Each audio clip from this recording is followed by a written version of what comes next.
Bonjour et bienvenue dans ce 57e épisode de Vente Sereine. Je suis Florence, formatrice en vente et relations clients pour toutes les créatrices artisanales qui souhaitent vendre efficacement et sereinement leurs créations, que ce soit sur Internet ou dans la vraie vie. Alors aujourd'hui, j'avais envie de te parler d'un sujet qui revient souvent dans nos discussions, et c'est donc d'ailleurs un sujet qui m'a été inspiré par l'une de vous avec qui j'ai eu un échange et avec qui j'ai régulièrement des échanges en MP sur Instagram. Donc merci à toi, si tu m'écoutes, tu te reconnaîtras. Donc eh bien, l'une de vous me disait qu'elle lisait parfois des posts sur Instagram qui disaient que si on ne faisait pas de vente régulièrement, c'est qu'on faisait forcément quelque chose de travers, comme si on devait avoir des ventes tous les jours, tous les jours, tous les jours. Donc ce sujet, eh bien, c'est cette impression hyper frustrante de te dire que si tu ne fais pas de vente régulièrement, c'est forcément que tu fais quelque chose de mal, comme si c'était une règle universelle que tout le monde devait acheter tout le temps, tous les jours, et que sinon, eh bien, c'est de ta faute. Alors petit disclaimer, comme on dit dans le jargon, je me prends pour une influenceuse YouTube aujourd'hui. Dans cet épisode, je ne vais pas te dire que si tu ne vends pas beaucoup, ce n'est jamais de ta faute, parce qu'on va être honnête, hein, parfois, souvent même, il y a souvent des choses à revoir dans la manière eh bien, de communiquer, de gérer la façon de vendre, de gérer la relation client, de faire des photos, de proposer de jolies photos, etc. Et ça, c'est important de le reconnaître et de ne pas faire l'autruche parce que se remettre en question, c'est le lot de chaque entrepreneur et c'est aussi ce qui permet d'avancer, d'évoluer et de progresser. Mais ce n'est pas le sujet d'aujourd'hui, donc je te ferai un autre épisode sur le sujet, le prochain, ce sera ce sujet-là. Ce que je veux aborder aujourd'hui, c'est cette pression que l'on se met parfois à vouloir vendre tout le temps et cette idée qu'un moment plus calme dans ses ventes, eh bien, ou une vente qui tarde, serait forcément un échec. Donc le fait de vouloir vendre tous les jours et d'avoir le même chiffre d'affaires tous les mois, etc. Donc si tu sens que tu as besoin d'une vraie réflexion sur ce que tu pourrais ajuster, d'avoir une remise en question, eh bien garde cela en tête, c'est peut-être un sujet à explorer pour toi en profondeur, pour faire décoller tes ventes. J'ai fait plusieurs épisodes de podcast à ce sujet et bien sûr mes séances de coaching et mes formations sont également là pour t'y aider. Et donc je ferai, le prochain épisode sera sur la remise en question. Mais aujourd'hui on va surtout déculpabiliser, prendre du recul et parler de ces fameux cycles naturels, si je puis dire, dans la vente. Aujourd'hui j'ai envie de te dire que le manque de vente n'est pas forcément toujours lié à ce que tu fais ou tu ne fais pas et que tu te mets souvent, je suis sûre, la pression à vouloir vendre tout le temps, tous les jours, tous les jours, tous les jours, comme si c'était une obligation ou une preuve de réussite. Par exemple, si ton chiffre d'affaires n'est pas au top sur un mois, eh bien tu te mets forcément à douter. Tu te demandes ce que tu as mal fait, ce que tu aurais dû faire autrement, etc. Et puis, il y a cette question qu'on t'a certainement déjà posée. Alors, ça marche bien ce mois-ci ou en ce moment? Donc ça, c'est tellement culpabilisant, n'est-ce pas? On a l'impression que nos résultats doivent toujours être au sommet, que chaque mois, chaque jour doit être le mois parfait, le jour parfait. Et si ce n'est pas le cas, eh bien on se dit qu'on a échoué et qu'on ne travaille pas assez, comme si ton chiffre d'affaires du moment définissait entièrement ta valeur ou la qualité de tes créations. Alors non, tu n'es pas une machine à vendre et oui, ton activité peut traverser des moments plus calmes sans que cela remette en question tout ce que tu fais. Parce qu'on oublie souvent que la vente, surtout dans l'artisanat, eh bien c'est cyclique. Il y a des périodes où les clients sont plus présents, plus dans une logique d'achat et d'autres où ils le sont moins, c'est normal. Donc ce n'est pas parce que ce mois-ci est plus calme, par exemple, que ton projet n'a pas de valeur ou que tu es sur la mauvaise voie. C'est une réalité à accepter et c'est aussi l'occasion de réfléchir, d'anticiper et préparer les mois à venir et de continuer à faire évoluer ton activité à ton rythme. Ce que je veux te dire, c'est que ton chiffre d'affaires d'un mois ou plusieurs même ne te définit pas, il ne dit pas tout de toi, ni de la passion et du travail que tu mets dans ce que tu fais. Les périodes calmes, ce sont des étapes qui font partie du processus de la vente et de l'entrepreneuriat et de l'artisanat également, évidemment. Et donc, quand on parle de vendre une création artisanale, il faut bien comprendre que ce n'est pas du tout la même chose que de vendre un produit de première nécessité. Acheter des pâtes, du pain, des légumes ou de la viande, peu importe, c'est un acte simple, presque automatique. Ces produits font partie du quotidien, ils répondent à un besoin primaire, immédiat, souvent dépourvu d'émotion. Enfin, quoique, moi, acheter de la nourriture, ça me procure une émotion, finalement, donc oublie ce que je viens de te dire. Bref, tu as compris, quand tu achètes des pâtes, tu ne réfléchis pas vraiment, tu en as besoin, tu choisis un paquet, et voilà, c'est fait, c'est pour faire ta cuisine, tu dois manger, voilà. Mais vendre une création, c'est une toute autre histoire. Pourquoi? Parce que tes créations ne répondent pas à un besoin essentiel, dans le sens strict du terme. Elles touchent à une autre dimension, celle du plaisir, des fois de l'émotion aussi, de la valeur qu'on accorde au fait main, par exemple, ou à la qualité. et cela relève aussi de l'envie. Alors ça peut bien sûr relever du besoin également, hein. Je pense par exemple aux créations zéro déchet.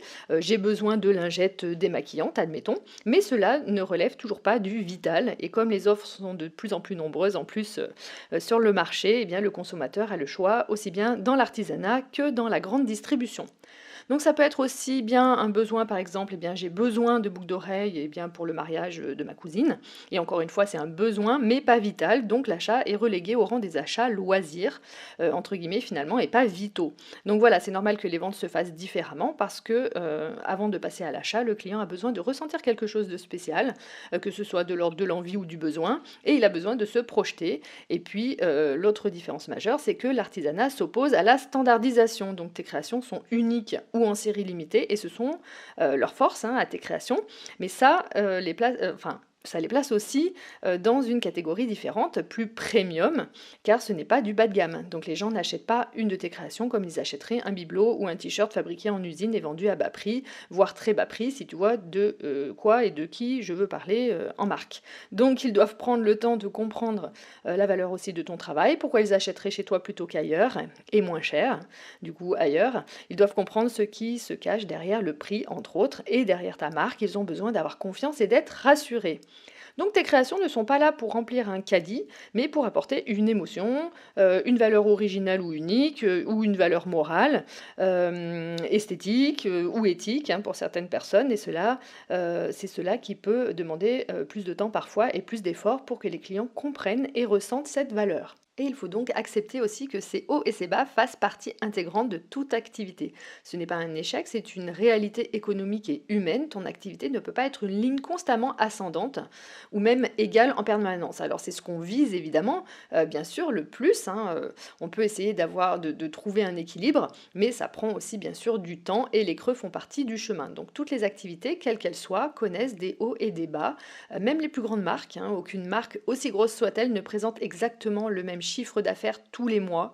Pourquoi crois-tu d'ailleurs que les grandes marques utilisent les publicités ou font des promotions à certaines périodes de l'année? Eh bien, ce n'est pas pour te faire un cadeau, c'est stratégique et étudié. Ce n'est pas par générosité, ne soyons pas crédules. Elles utilisent ces moyens pour stimuler la demande là où elle a tendance à baisser. Les soldes d'hiver, par exemple, eh bien, on sort de la période de Noël où tout le monde a beaucoup dépensé, donc les achats plaisir diminuent forcément et donc les marques souhaitent que les consommateurs continuent à acheter. Donc bim, on met des soldes. Toutes les promos, pubs, etc. Toutes les campagnes ne sont pas là par hasard, elles sont pensées pour répondre aux fluctuations naturelles de la demande et pour garder leur visibilité et leur vente, même dans les périodes où leur marché pourrait justement ralentir. Donc les réductions et les offres spéciales ne sont pas là pour faire plaisir aux consommateurs, encore une fois, mais pour déclencher un achat qui, sans elles, eh bien, n'aurait peut-être pas eu lieu. Donc cela ne veut pas dire que c'est mal, hein, attention, mais c'est important de comprendre qu'il y a une intention derrière toutes ces campagnes, promotion, réduction, etc. Donc tu le vois d'ailleurs à certaines périodes, les magasins sont moins fréquentés que d'autres, et tout dépend donc de la période aussi, de l'affluence et même de la météo. Donc il y a beaucoup de choses qui peuvent faire fluctuer aussi les ventes. D'ailleurs, si tu ne l'as pas encore écouté, je t'invite à écouter mon épisode de podcast numéro 15 qui date déjà Comment dynamiser ses ventes en période creuse, où je parle justement de ces périodes creuses que tout commerce connaît parce que effectivement, il y a des périodes où les ventes peuvent décoller naturellement pour certaines activités, à Noël par exemple, ou les anniversaires, les mariages, enfin voilà, tout dépend de l'activité. Ça va dépendre aussi des beaux jours, si ton activité est liée à la saison estivale par exemple. Une personne qui travaille dans le domaine du mariage aura certainement plus d'opportunités de vendre pendant les beaux jours qu'à Noël. C'est la réalité de ce marché précis, ce domaine précis qu'est le mariage. Donc il va y avoir des moments plus calmes où la demande va peut-être être quasi inexistante et ça fait peur, c'est sûr. Et chaque domaine d'activité présente des périodes de creux. Tu prends un fleuriste par exemple, au moment de la Saint-Valentin, de la fête des mères ou même la Toussaint, c'est la folie. Mais au mois de janvier, certains fleuristes, à mon avis, ont peu d'activité après les fêtes quand il fait plus froid et que personne n'a vraiment envie de penser à acheter des fleurs. Pourtant, ça ne veut pas dire que le fleuriste a raté quelque chose ou que son activité est en danger, ou d'un coup, voilà, il ne sait plus vendre. C'est simplement le rythme naturel de son métier qui dépend beaucoup des saisons et des occasions.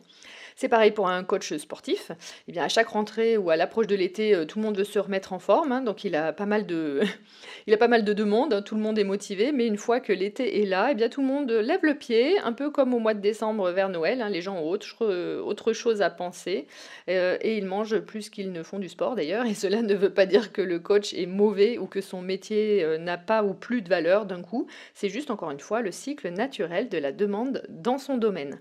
Tout comme la formation d'ailleurs, je peux en témoigner pour ma part, décembre a été beaucoup plus calme que certains autres mois, forcément, à mon avis à cause de la période de Noël.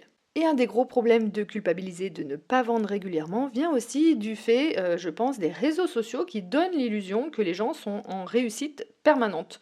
On ne voit que ce qui brille, ce qui fonctionne, et toi, en scrollant, eh bien, tu compares ton quotidien avec une version, on va dire, filtrée, je dirais, de la réalité des autres. Mais en réalité, même celles et ceux qui réussissent ont leur période de doute, leur creux aussi certainement. Ces personnes ne le montrent juste pas, et toi, eh bien, tu ressens cette pression qui peut même être paralysante, et tu te dis pourquoi ça marche pour eux et pas pour moi. Tu as envie de leur vie parfaite, tu crois qu'il faut que tu fasses plus, que tu postes plus, que tu crées plus, que tu suives toutes les tendances, etc. Et ce plus, eh bien, il n'est pas tenable, car non seulement il va t'épuiser, mais il va aussi t'empêcher de prendre du recul et de réfléchir à ce qui est vraiment important pour toi et ton activité. Donc, comment fait-on pour casser cette pression? Eh bien, rappelle-toi déjà que chaque parcours est unique et que ce qui fonctionne pour les autres ne correspond pas forcément à ton domaine, à tes besoins, à tes envies, tes ressources, tes capacités ou même tes compétences. Les compétences, bon, ça peut se travailler bien évidemment. Ce qui compte, ce sont tes choix et ton rythme.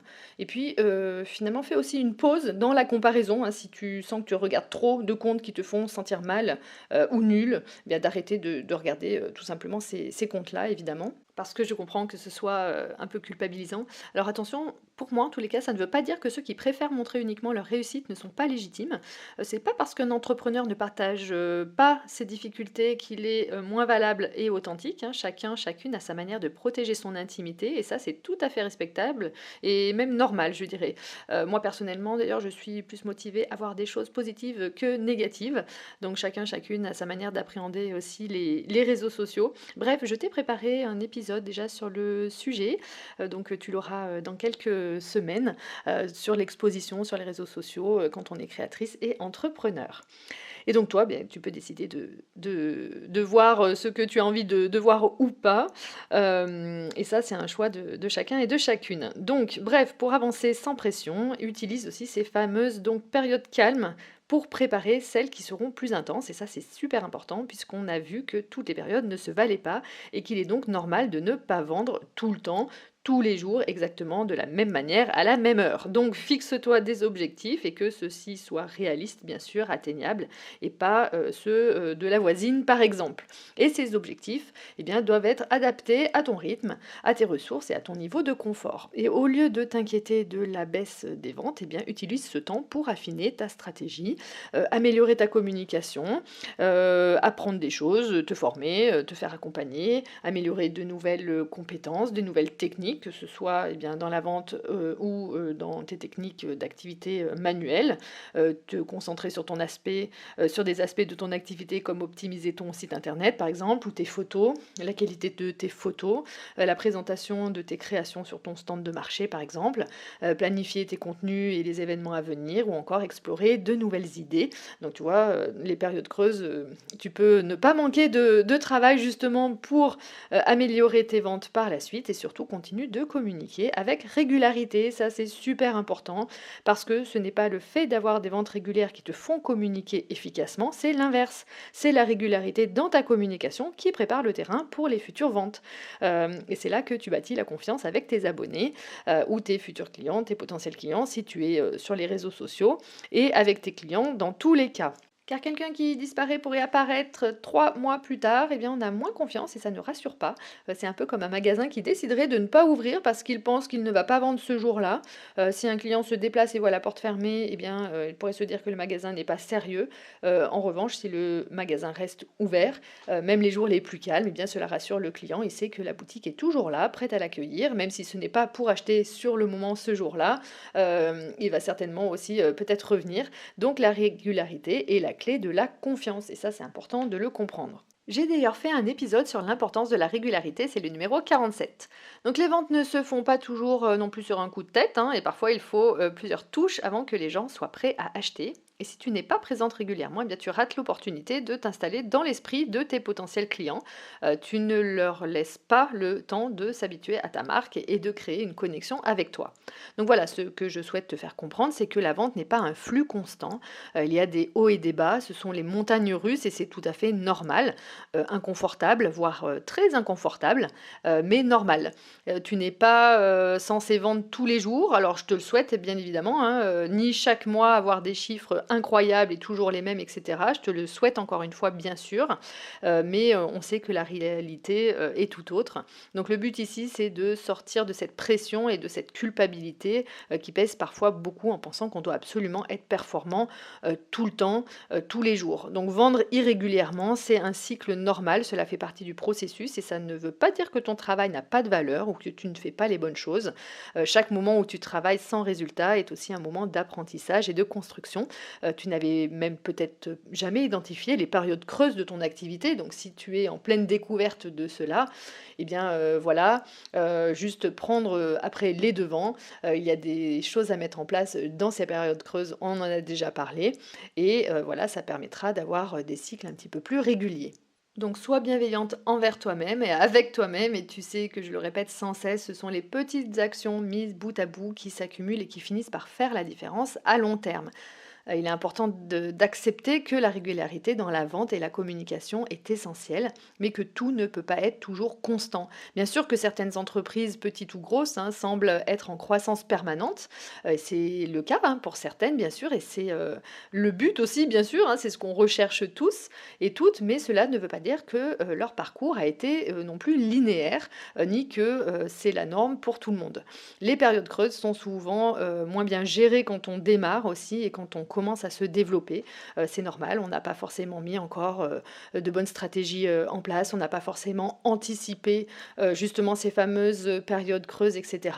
Et ce n'est pas donc le quotidien qui doit être parfait, mais c'est l'ensemble de l'année que l'on doit regarder dans son ensemble. Et peut-être que tu n'auras pas vendu tous les jours, mais tu auras fait avancer ton activité, poser des bases solides et améliorer ta manière de vendre.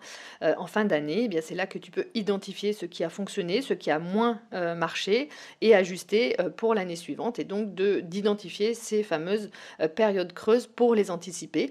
Et en fait, c'est l'équilibre sur l'année qu'il va falloir voir et c'est ça qu'il va falloir aussi gérer. Donc vendre irrégulièrement, ce n'est pas anormal. Ce qui peut poser question en revanche, c'est si tu ne vends rien pendant une trop longue période ou que tu ne vends rien du tout. Dans ce cas-là, effectivement, il est peut-être nécessaire de se poser, de réfléchir à ce qui pourrait être ajusté, donc ta communication, ton offre, ton positionnement, ta cible, etc.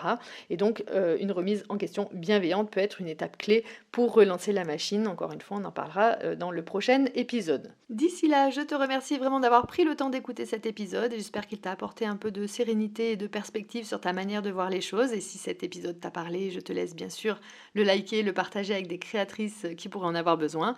Et tu peux toujours bien sûr me retrouver sur Instagram où je suis la plus active, ça ne change pas. Je te souhaite une belle journée ou une belle soirée selon ton heure d'écoute et je te dis à bientôt pour un prochain épisode.